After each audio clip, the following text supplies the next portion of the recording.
Hey guys, this is Will, and this is not a Dragon Ball Super card game video.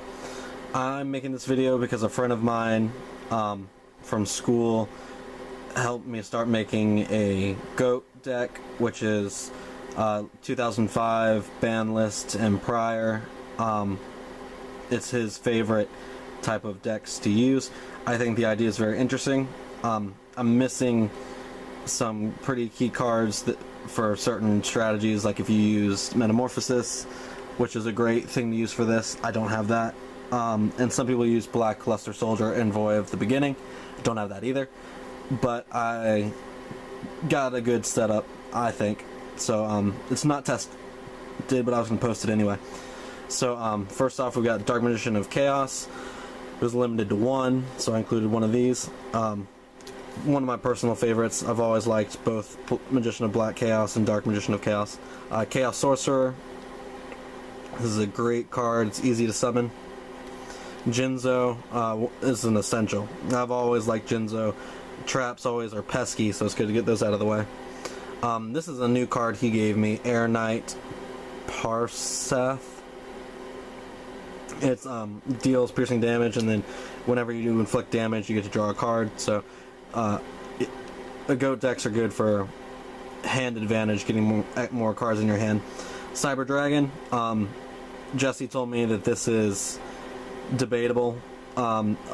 It came in towards the end of the Goat decks, and so I included one just because I thought Cyber Dragon would be a good addition. It's another light, and it gets out pretty quickly. Mystic Tomato. It's a good searcher for other dark cards. Old Vindictive Magician. You got your Exiled Force. You can tribute it to destroy a monster. I think it's Kayuku, the Ghost Destroyer. When this inflicts battle damage, you can remove from play up to 2 monsters from their graveyard. Your opponent cannot remove from play any cards from either graveyard. So it's a pretty good card to protect yourself and to get rid of some cards. Sangan, always good. This is limited to 1, so I can only have 1. 2 Magician of Faith.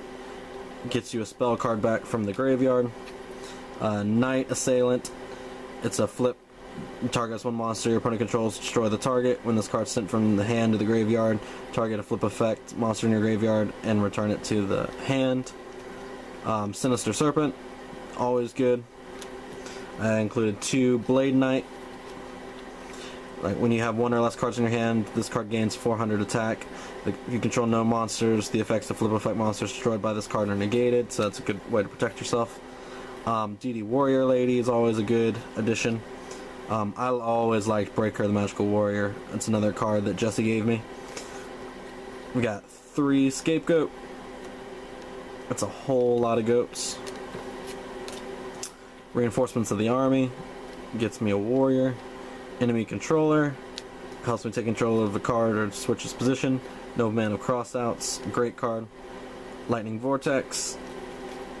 Heavy Storm. Graceful Charity. It's one of those drawing cards, and then if I get cards that have discard effects, Mystical Space Typhoon,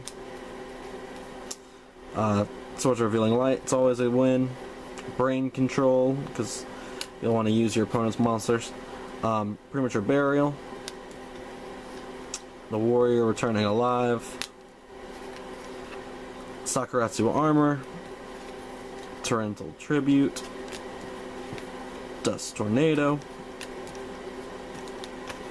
Phoenix Wing Wind Blast. You can discard a card to select 1 card your opponent controls, return that selected card to the top of the owner's deck. That's pretty good. It's a new one he gave me. Another Dust Tornado. Regeki Break, which works really well if I'm discarding cards with effects. Call the Haunted. And Mirror Force, one of my favorite traps in the game. This is a classic. And that's my Goat deck.